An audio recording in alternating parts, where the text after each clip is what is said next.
మనకు ఈ స్వాతంత్రాన్ని మన స్వాతంత్రం వచ్చిన 1947లో స్వాతంత్రం వచ్చిన తెలంగాణ విముక్తి మనకు స్వాతంత్రం వచ్చింది. త్యాగాలు చేసి ఇక్కడ అటెండ్ కావడం జరిగింది. ఇప్పుడు తెలంగాణ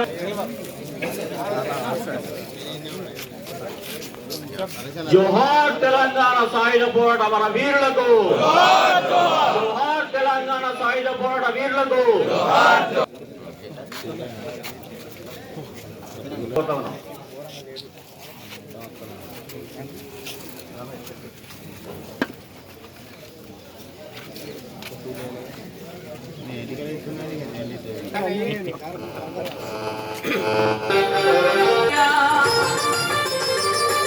గరీబి సాగునీది బతుకంతా కార్మికులది జీవితం త్యాగం నీ జ్ఞానం నీ మీదని ప్రమాణం వెలిపిస్తామెర్ర జెండ ఇదే శక్తి